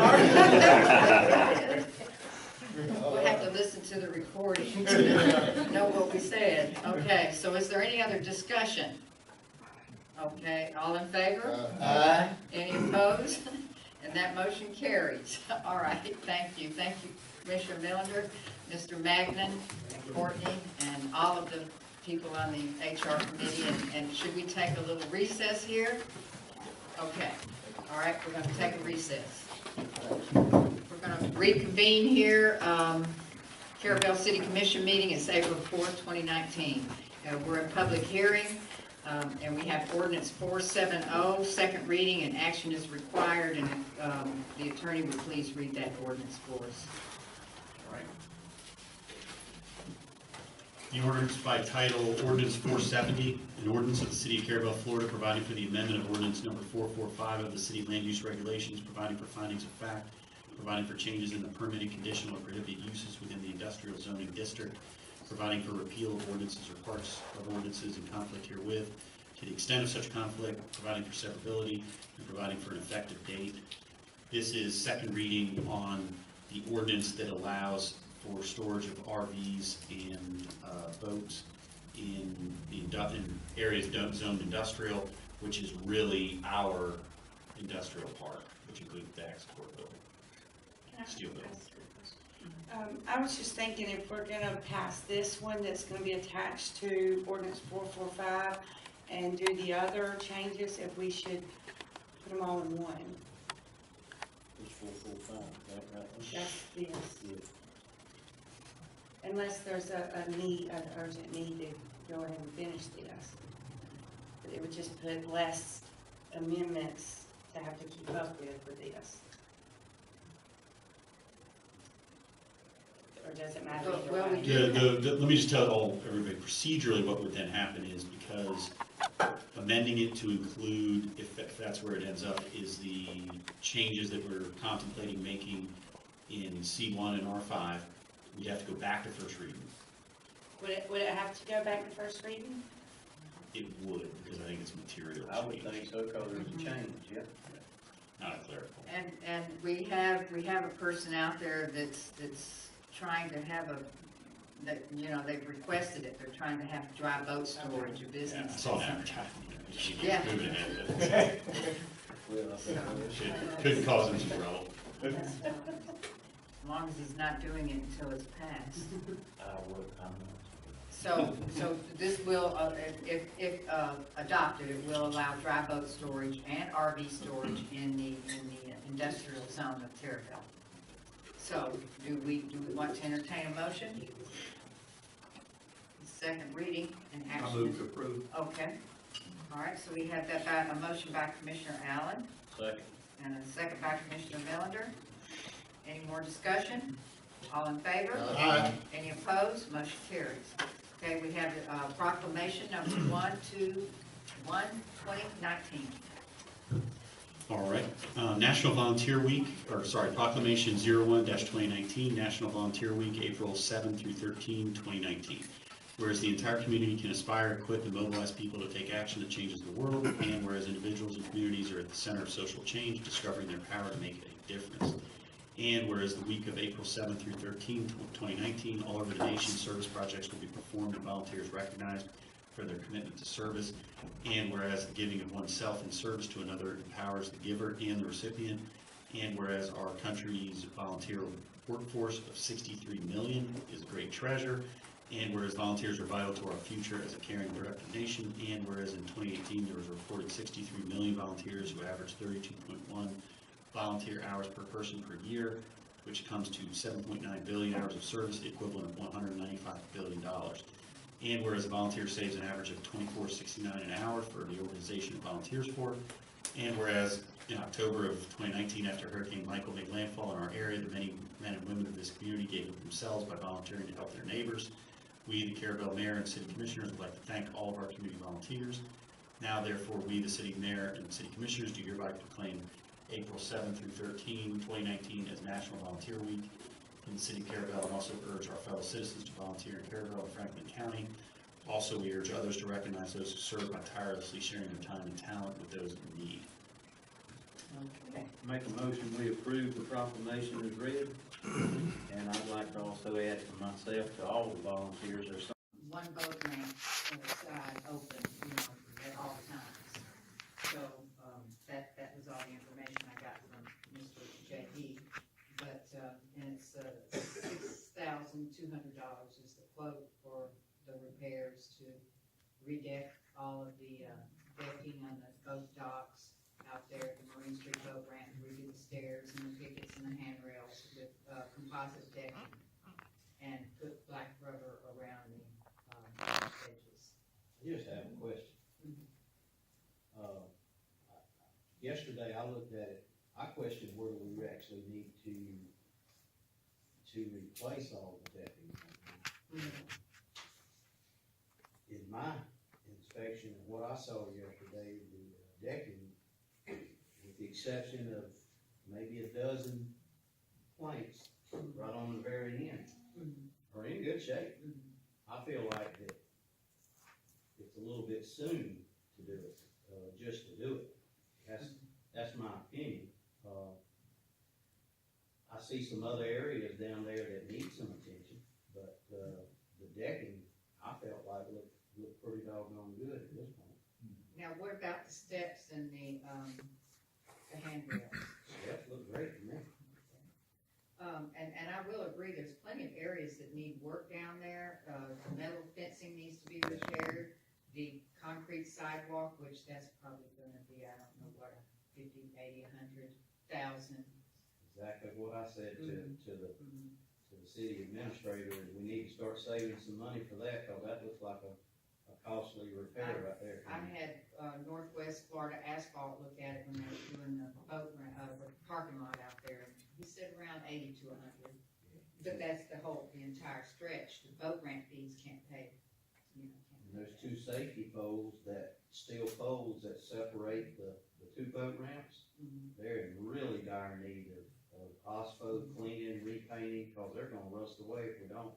And they're actually safety poles that's supposed to delineate where the bright colors where the folks that are launching their boats can see the edge of the ramp. That's just my opinion. So, and I will tell y'all, as of yesterday, the boat ramp account had $15,100 in it, and it's scheduled to receive a grant reimbursement of $8,250. So when the grant reimbursement comes in, it'll be $23,350 in that account. Miranda was going to gather up what we've spent out of it. I know with one part that we've spent $8,250, the other part of the grant. I do some reports, but they're all, it's income and expenses, and they're all, so it's not separated out. Okay. So I don't know. I think the major purchase was to match that land and water conservation grant. Yeah. The other thing that I saw, Mayor, that I would agree to that we need to do is those bumpers that are on the side. There's another style bumper that I saw on other floating docks, and that's not necessarily a floating dock, but that's a dock, that is much more conducive to boats bumping into the edge. And if we could do something like the boaters that are paying the fees, would greatly appreciate some upgrade like that. Yeah, the bumpers do need to be upgraded. Now, the cleats are in good condition. I had told Courtney that the cleat, if the decking was replaced, the cleats need to be salvaged. Yeah, the cleats are good. But I do agree, certainly, that the bumpers really need to be upgraded. And so I'll leave it up to you all. It's a pleasure of the board, whether or not we want to move forward. Has anyone been able, now you were just out there not too long ago. Had the dock been pressure washed? It looked like it, or did, okay. It looks good. It looks good to me. I didn't see anything wrong with the dock in itself. You know, maybe like he says, a few boards. But the bumpers is a main thing. If that tide's low, your boat goes under everything and you can do some damage. Now, we could get some good bumpers. We've got the money to do that. That's all I saw, because the cleats had been replaced. And I took it had been pressure washed, or either that storm done a good job. Yeah, I didn't know which. They pressure washed all the Coast Guard Well, dock and the pier. It looked good to me, It all I looks saw good. nothing wrong with it. So, and then these metal, safety bars that you're talking about. Whether those big old, steel posts filled with cement that are in between the two ramps in the middle that divide the two ramps, Yes, I know. they're safety posts. Yeah, like they're called bullards or Yeah, something. whatever. Anyway. Bollards. Yeah, they need to be attended to quickly. But how would that do, they need to be replaced, or how would that work? I would try to maintain those until it gets to the point of replacement, because you have to dig up a lot of concrete right there to get those up, and that might be an expensive Would you venture. sandblast those? Is that what you would have, sandblasted and repainted? Sandblast, OSPO, and paint, yeah. And you might have let her date go with a larger, Next time? yeah, over maybe. them, you know, rather than trying to tear them out and replace, Yeah, you know. but- that might be a good idea at this point, is to sandblast them, prime them, and paint them to preserve them, and then find a large The next, plastic right. shield to go over them. drop Yeah. over. So, is there someone, who could replace the bumpers, who could repair these, bollards, and, just on the boat ramp area? I would say Mr. Dillard might be interested in doing it. You could ask, I don't know if he sandblasts, but you could. I know Charlie's got a guy who's used before, so I would do order plans so we can check on the sandblast. All right. That, and I would do something with those posts, Mayor, that I've noticed those too, that you were make mention of, the black iron post Uh-huh. that's been broke. I've mentioned that before, that's something else I'd do, I'd repair those as well. But that's one section now. That's correct. Did you get a quote on that? And I'm having a hard time getting quotes on, I've asked for Well, they're quotes. busy to the west. Well, it is really, and just to add to that, it really is, cause I've been trying to hire some folks to help me do some things, and I can't find anybody that's not backed up 4 to 6 months. I'm having a hard time to get them to even come out and look at the job. Yeah.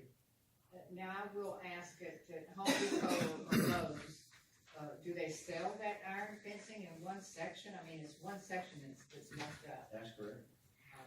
Or, I don't know, we'd have to look and see if we could get just one section to replace that right now. I think I've seen that at something like Lowe's or Home Depot, yeah, I would go for replacing that. Section, 'cause it's an eyesore. Well, it's just sitting there. Yeah. Our guys have done a temporary fix on it, but it's just sitting there flopping.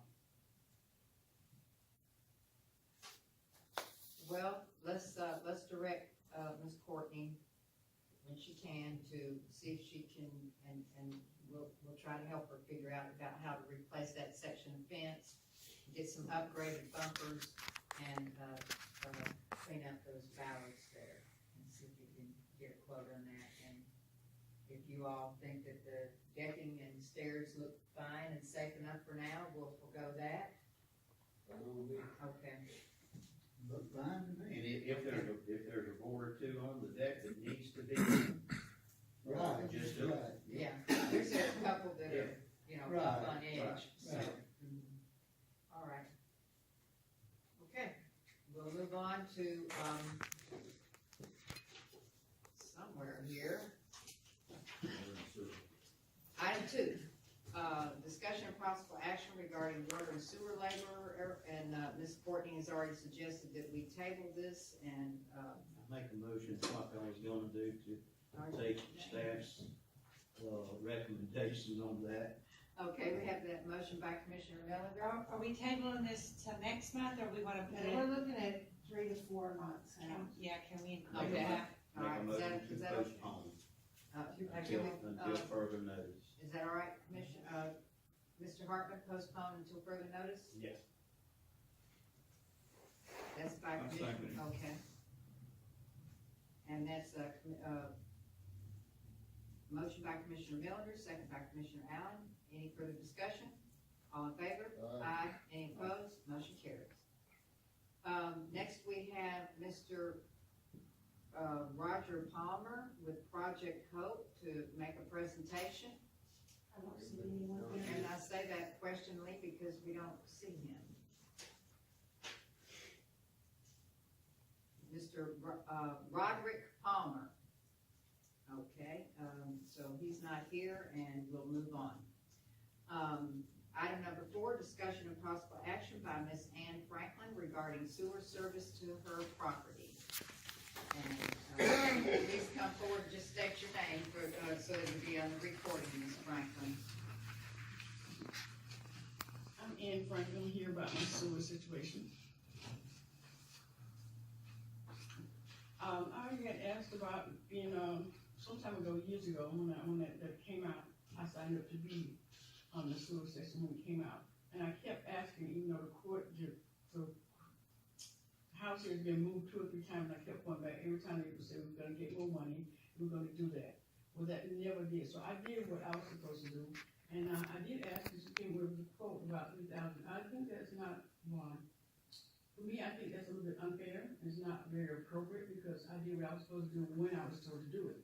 And I kept being put off out there, we get more money, it's gonna be done, but we never was.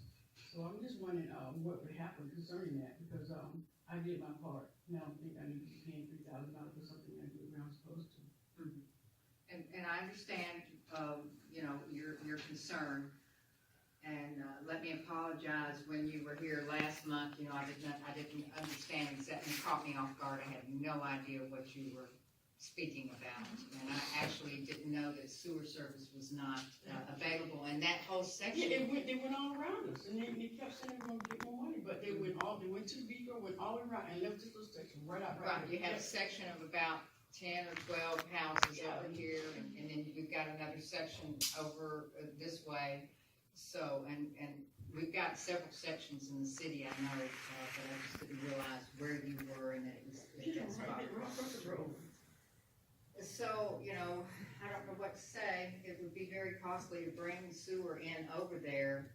We would have to bring it from 30A or 4 under the road from here to get over there. Now, the $3,000 is just the tap fee. But we don't, you know, you would pay the tap fee, but we don't have sewer lines over there. Well, I understand what you're saying, but that's not my fault. That's not my problem. But it was into the budget back in those years ago, and it was supposed to be done. But what was supposed to be done wasn't done. I don't think I need to be paying for what was supposed to be done years ago that they didn't do. That they didn't do their proper job. They didn't come back with the money they kept saying they were getting the money. They were going to do it. They never did. I'm not saying you all are responsible for that, but you've taken on this, so now you have that problem. What have we taken on? I mean, you're now commissioner. So the problem that came back years ago, Yes. now, it's in your. I know, we've got several areas in the city that do it. Baywood Drive does not have, out in, what is that, Bayou Harbor doesn't have sewer or water. You know, we've got a lot of areas in the city that are not serviced yet. So what's the plan, what's going to be done? What we do, we apply to the Water Management District and to the Department of Environmental Protection, and we apply and try to get grants. Right. And we apply for that sometimes year after year for the same grant. And that's what we do, and we have to do that for roadway improvements as well. And that's why there's. And I did talk to Russell yesterday and asked him if he would call the Water Management District and see if they could come up with some funding for these homes and for Bayou Harbor, because if we could get just in 30 more off of the bank, so, he said that he would do that. And perhaps, you know, sometimes, they're funding major projects in big cities that are $10 million projects, and they don't use all the money, and they've got a little bit left over, and really what we would need here would be, what? 15 units maybe? Coming from 30. Right. 38. Yeah. Ms. Ann, Yes.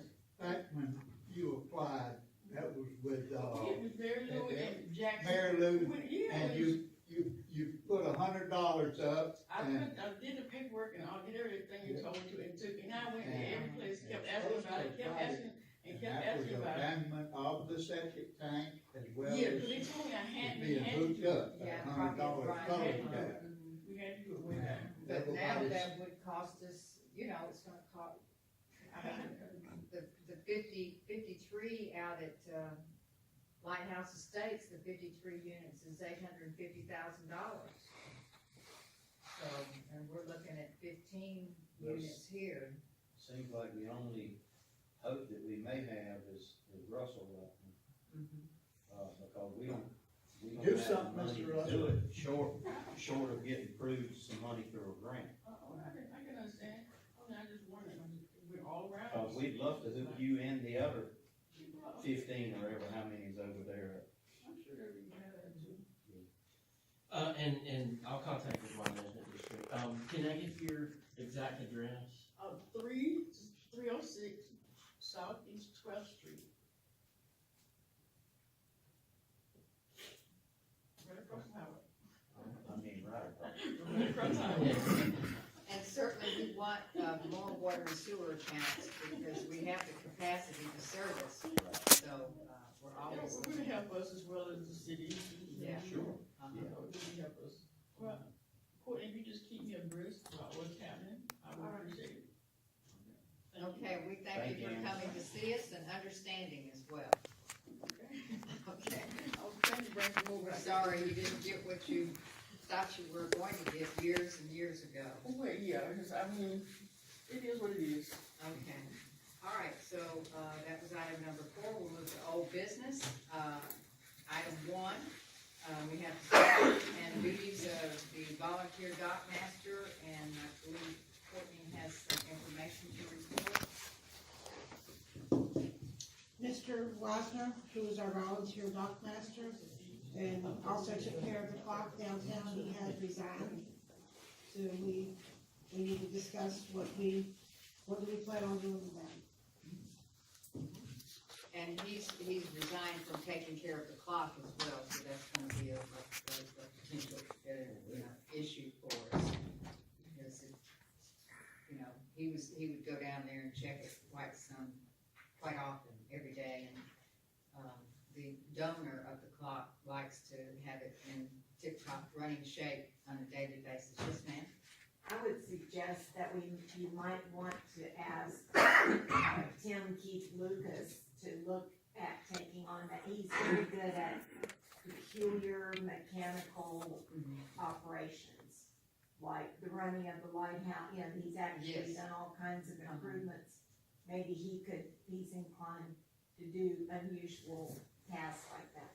Okay, all right, we can have Courtney I will consider talk to that. Mr. Tim. That's a good suggestion, thank you. It is, thank you. As far as the dock master or watching after the dock, we have no one. My idea would be for now, until we can figure out what we might do, maybe we'll, put a call out for a volunteer who might want to do that. Have the police officers, use a part-time police officer on the busy days, because it's good to have some city representation out there when it's just loaded up and staff is off and all we have is one police officer on duty. And as the years have gone by, when I've been involved, I'm out there over Memorial Day weekend and the 4th of July weekend, and we have just, one police officer to call on or to represent the city, and myself and any other commissioner that might be, out on the streets. So it would be helpful, use a volunteer police officer. The police officer, I beg your pardon? No, part-time. They're not gonna volunteer, I wish they would. Have the police officer come out on the weekends, and we'd have to probably fund at least half of it out of the boat fees. Police officer could patrol the entire CRA district and be on call for the regular police officer on duty if necessary. But really the main focus would be the boat ramps, docks, facilities there, or do the restrooms need maintaining? Not to necessarily clean them, but to let Mr. Putnam know he cleans on the weekends, and, report any vandalism. Well, police officer can take care of all that. Take care of some vandalism. The volunteer can't do that, the volunteer has to report all of the misuse and vandalism. So, I don't know what to do on a short term here, other than that. I would probably lean toward that being okay if we don't go too far with it and eat up our I know. fund. And we could do that in a hurry with a police officer. I would be willing for us to advertise for a volunteer and see what we can come up with. And also if we have a special event, a holiday weekend, where the boat ramp has a large volume of attention, then maybe hire a police officer to do those kind, a little bit of time there. In my opinion, a police officer, if you put him down there for 8 hours, he's gonna be one bored rascal. That's why I said Yeah. patrol the Yeah. entire CRA district. Yeah, but, And it's both boat ramps now. yeah, I understand. And he Understand that. could, or she could let us know if the clock isn't chiming. But, I would be in favor of doing that on a short-term basis, at a limited basis, not for very much, because again, I think we can eat up our little I fund know of that it, in a I hurry. know we can, and I'm conservative with that fund as well. And the only reason why I say that is because I feel like having visibility down there helps with the fee. But we may have to go for a short time of where, like, Commissioner Mathis has said, if you're there, well, during the week, they just pay when they go down there. Yeah. Honest person gonna pay you, one that's not, you're not gonna get it, he'll take your box away. And I agree with that statement, that's true. But the visibility with the person down there has helped with the fees. Well, and it stops vandalism, it helps. Correct. They use the fish cleaning sink Correct. right, they're not washing their boats, they're not throwing as much carcass overboard there at the boat, the fence line, the water's edge. Now, Mr. Wisner did not work there a full 8-hour day, he would come and go, or some days he wouldn't be there, so the users never knew exactly when there was gonna be presence, so you could use a part-time police officer, say, Just ride through every now and then. yeah, if they when do he's that, doing or his 4 running. hours a day, on Saturday and Sunday, or Friday and Saturday, 4 hours, and then 4 hours. I would be good for a 4-hour deal, and, do it just on, high visibility weekends. Yes, that's. Not every Friday and not every Saturday, but just on high visibility. Let's say grouper season, which opened this past month. I mean, you're gonna get inundated on the weekend when that happens. So that's a time you want him down there for a few hours in the morning. That's just my opinion. Yeah, and then what about picking up the money, right now? We can have a police officer get it, Miranda or I can go down there and get it. How often was it brought in? Mr. Waxman was only bringing it in once a week, he's bringing it in on Monday morning. If Well- there's any problem, I can pick it up. Hey, there's a volunteer right there. There's a volunteer right there. Only to pick up the money, that's all I can do. We'll get a police officer to go with you. Uh-oh, no, I refuse the job, I don't want it. Okay, so if the staff goes, I would like for 2 of you to go at the same time. Just to Or say- have a police escort from there and back. Yeah, that's true too.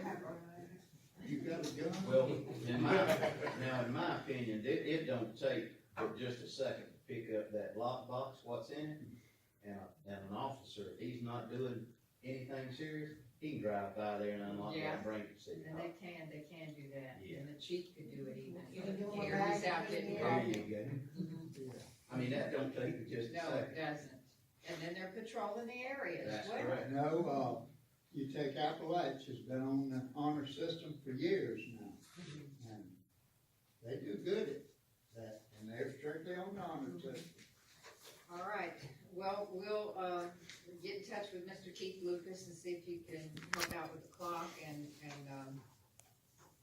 see if, talk to the chief and see if he can, you know, give us a police officer every now and then. We'll, you know, fund that, or maybe offer to split the funding. And I wanted to have a figure on what we actually brought in, because it's been a year, so we have a good, Right. and I'll get ready to split these out, so we'll know. Okay. Well, I know at least 30, because what we have, and then what we're gonna get on, what we spent on a grant, $8,200, so. We bought 2 cameras, we bought some signs, we bought the iron horses out of this money. We have done some repairs on some of the docks. You said you've seen some new decking. They have put up some new bunker guards around the docks, so, a new door on the office, some paint. We have spent some money out of here.